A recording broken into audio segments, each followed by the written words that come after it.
It's Amy Rienow here today with Visionary Family Ministries, and I want to welcome two very special guests to Family Vision today.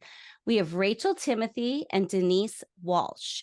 So just to give you a little background on them, Rachel Timothy is a mother, wife, a survivor of child sex trafficking, and the author of Open Blind Eyes.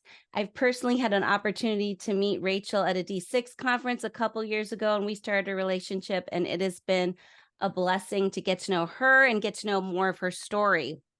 Denise is the author, speaker, and a dream life coach.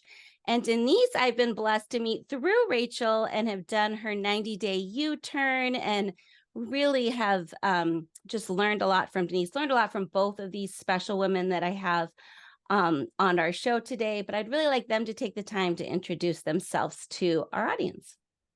Well, I'll go first because then Okay. Rachel can go straight into her story. But my name is Denise Walsh. I'm a clinical psychologist turned dream life coach and co-founder of Stop Suffering in Silence with Rachel. Stop Suffering in Silence is a What's Next program for trauma and trafficking survivors. We travel and educate on what trafficking can look like right here in our own backyard. Through education and awareness, and just as Rachel says, opening our eyes to what's happening in our neighborhoods.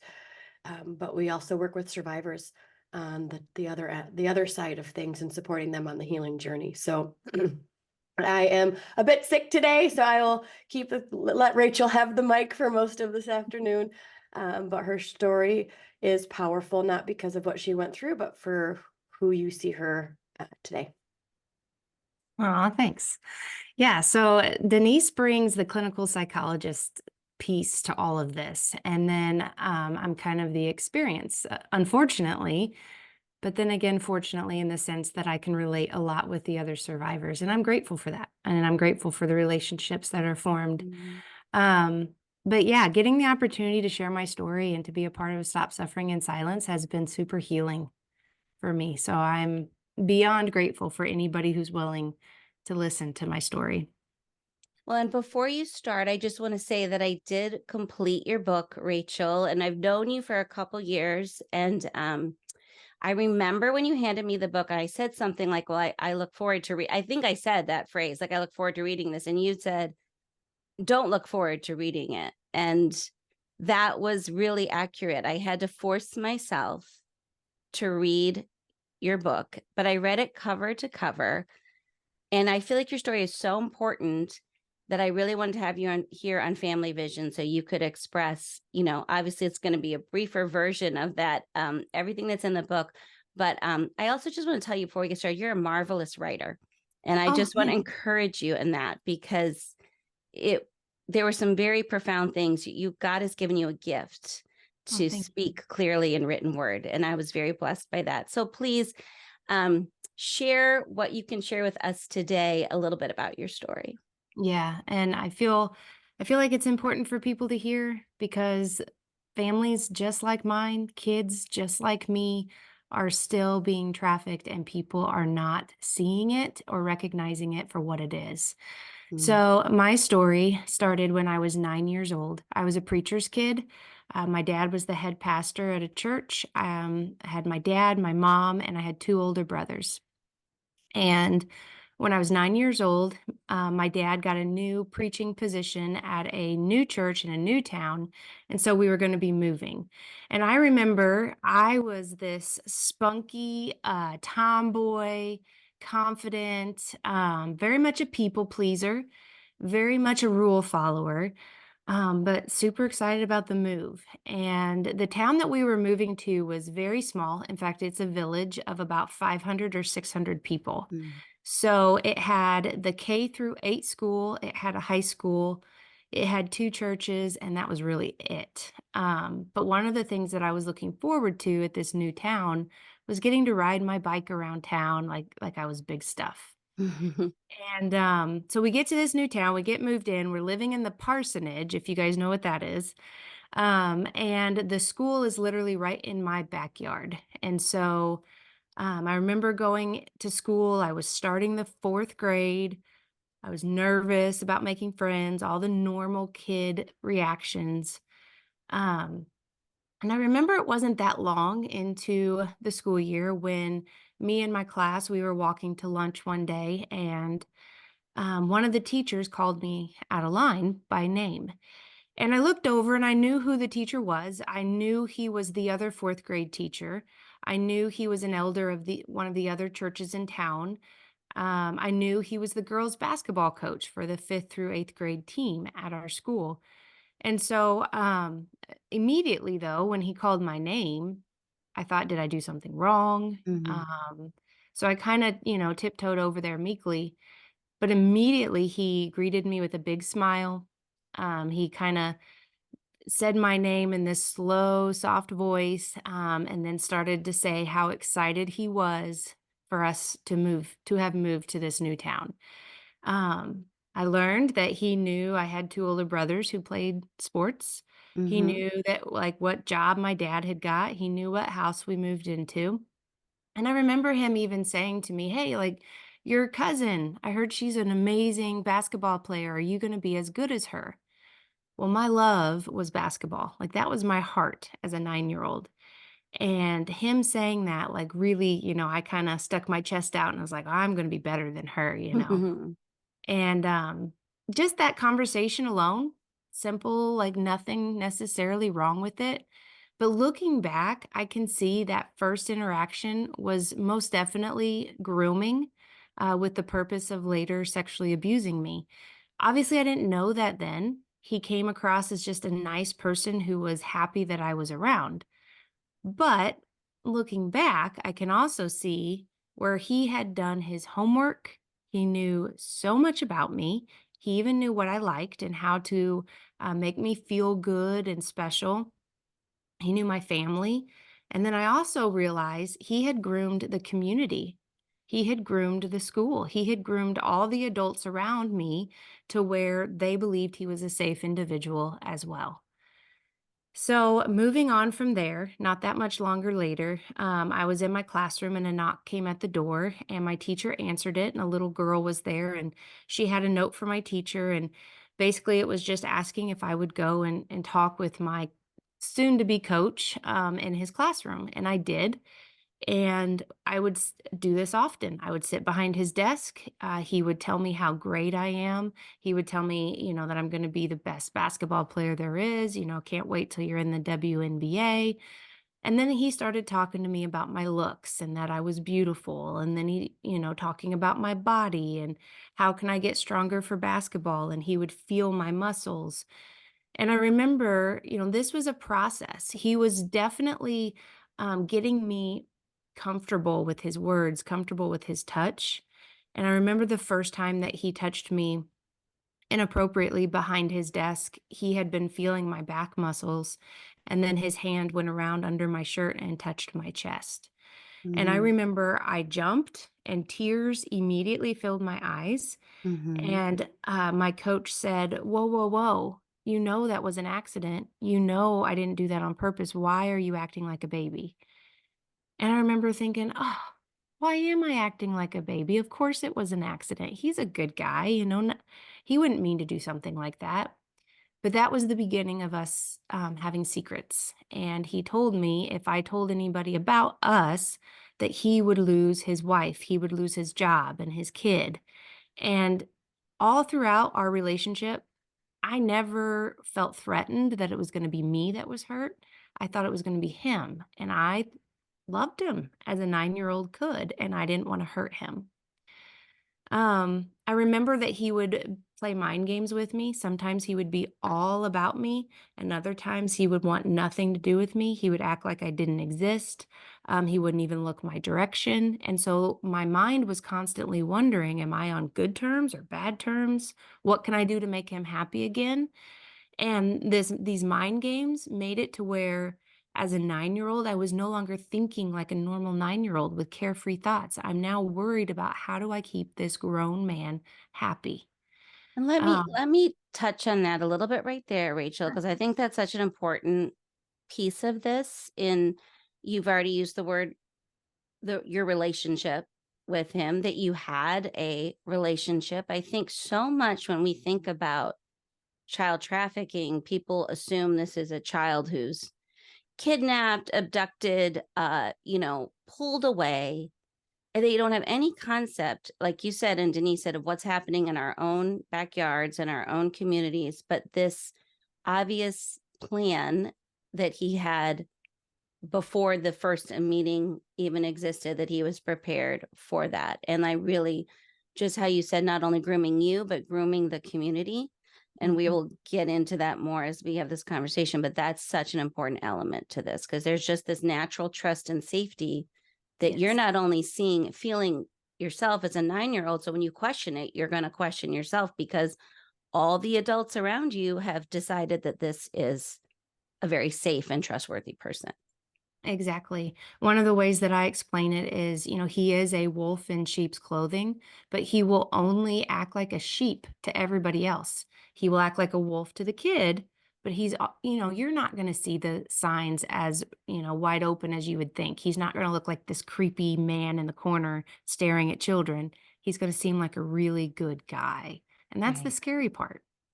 Mm-hmm. So from there, he started to make plans of how I could get over to his house. And this is all designed and planned while I was at school. He only lived a couple houses down from me. The first time that I went, it was all calculated. And I even asked my mom, and she, I was going to return a book, and she agreed to it. And so when I did, first time I was at his house, he was fun. He was, gave me a tour, gave me a snack. But then as I started to go there more frequently, and, my parents didn't know at this time, like I'm riding my bike around town and I would stop in, or however we made it work. I remember one of the times when I was at his house, he pulled out an envelope of pictures, and it was pictures of kids. And he said, people make money for taking pictures. You're more beautiful than all these other girls. We could make money. He could pay off bills. I could get my parents Christmas gifts.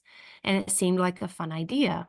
And so I agreed to it, and he proceeded to take pictures of me that day. And not too long after that, I remember him saying, I got the pictures developed and they were good, but they could have been better. Mm-hmm. And I didn't know what that meant until I was at his house the next time. And he pulled out an envelope of pictures. And this time the kids didn't have any clothes on. And I remember, he must have seen my reaction. I must have like gasped or whatever, because immediately he started saying, "This is the beautiful way that God made them. You're just showing God's beauty." Mind you, I'm a preacher's kid, and he used God a lot. Mm-hmm. And it was very confusing for me. And, he was a quote unquote man of God. And so I remember going into his bedroom, and he had 3 disposable cameras. And in the beginning, he told me, "You can keep your underwear on." And I did, but I noticed he was different. He seemed not happy, distant. I don't know how to explain it, but it was a scary look in his eyes. And again, going back to that people pleaser and all those mind games he had played with me, in my head, I thought, if maybe he will be happy with me if I say I'll take my underwear off. And so I did, and he did seem very happy with me. But then when it was all done, I remember going home and feeling dirty, and even saying to him one of the next times when I saw him, like, "I feel really yucky about that." And him saying, "Well, it was your idea to take your underwear off. This was your thoughts, your idea." And I thought, was it? I guess it was. Mm-hmm. This is me. And it's that gaslighting of flipping the reality of what it really Mm-hmm. was, and putting that responsibility and shame on the victim.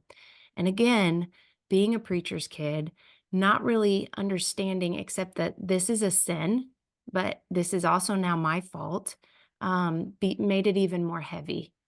And so I wanted to keep the secrets as well at that point. When we continued, one of the next times I was at his house, he proceeded to tell me what making love was. I did not know what that term meant. I was shocked whenever I got there and I saw that his brother was also there. He was standing in the corner of his bedroom and had a video camera on a tripod. Yeah, sorry. And he videotaped the entire thing. And I remember my coach saying afterwards, the Bible says that the two become one. And so you now belong to me. And again, not knowing what that meant. Um, but him saying, if you have blood in your underwear, make sure you throw it away before your mom sees, and different things like that. There was another time that I was there. He had another little girl there, and they videotaped that as well. And I don't know how to explain the process, like, of what a child's mind goes through in the midst of all of that, except the best way to describe it is dissociation. And it's Mhm. not, yeah, I do feel like it's not the same as dissociative identity disorder. I'm not Mhm. split personality. I'm not anything like that. But I do believe that God creates our brain to where it can shut down and not experience the pain when it's that bad for a time until you are ready. Ready. And that's exactly what happened.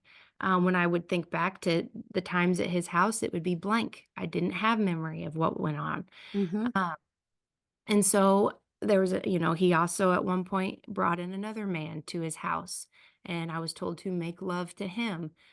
And then moving on, I'm now in the 5th and 6th grade. I'm now on his basketball team, and this is where it just gets even worse. And I'm tricked into believing that I'm going to get to go play up with the high school to practice.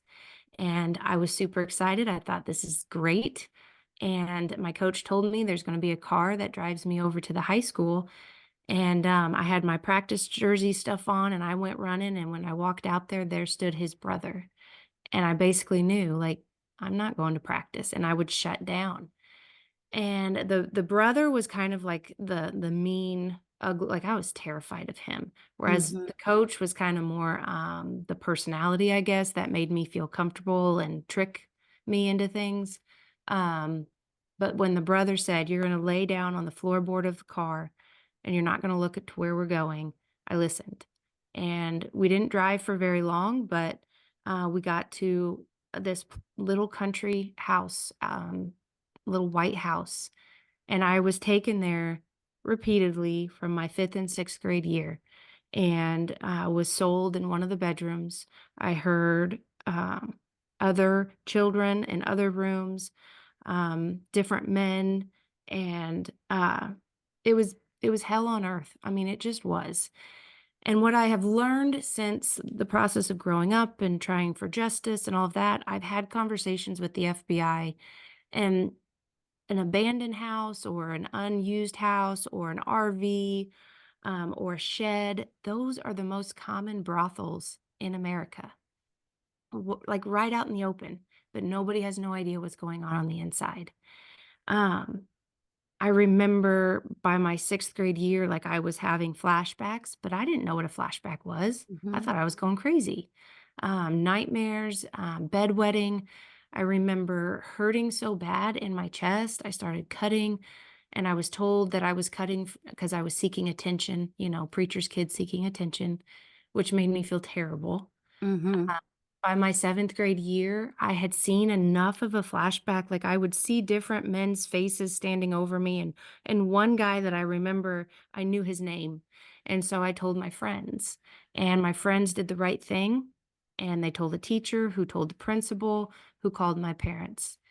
And, the very first conversation I really had was with the principal, and I remember her saying, "Are you sure? Are you Yeah. really sure this happened?" And then, they put me on the bus, and I rode home, and when I got home, my mom, took me in her bedroom and sat me on the bed, and she said, "Rachel, this is what was told to me." And I said, "Yeah." And she said, "You're lying."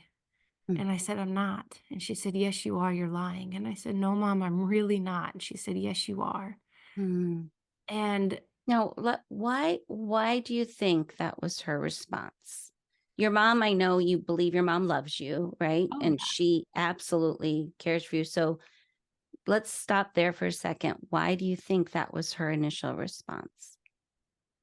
I obviously can't say 100% because I'm not her. I do know that she has had abuse in her life, and I think Mhm. that piece of it made it hard for her to wrap her head around. I think it also would have brought out other things that she didn't want brought to the surface, and it was just her first reaction. Um, I think she didn't want to think that her little girl could have gone through something like that. Like, that's what I have always thought, and I didn't blame her for it, Right. but man, it messed with me for a long it still does. I Yeah. mean, it still does. Well, and Uh, how can it not? And I think about your mom's perspective too of this is a safe community, right? This is a little town, and we all know what's going on here.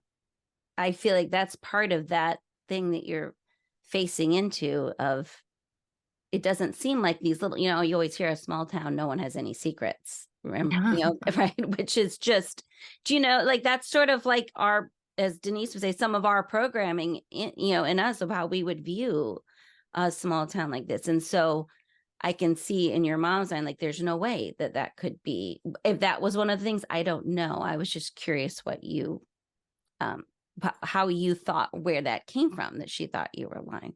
Hmm. that's kind of been my thought process, but again, only she knows. Hmm. But immediately she told my dad, she made it up. Again, I was accused for doing it for attention, and my dad put me in the car and we drove to the man's house who had actually raped me. And I sat in his living room and had to apologize to him. Oh my. And he bawled like a baby, acting like, I can't believe she would say something like this. I had to apologize to my friends' parents, to the principal. My coach found out about it and it made me feel, I mean, it was bad. It was bad when he found out about it. Um, I pretty much vowed at that point, I'm done. I'm not going to talk about this anymore. The Hmm. relationship with my coach continued until basically my eighth grade year. And I do believe at that point, one, proximity, we had moved to a different place, not too far away, but on the outskirts of town. So I wasn't close to him, but I also didn't look like a little girl anymore. And Hmm. one of the things that I have learned as I have gotten older is, I was most definitely not the only one, which I knew for one because I had heard other kids and I had one experience with another girl.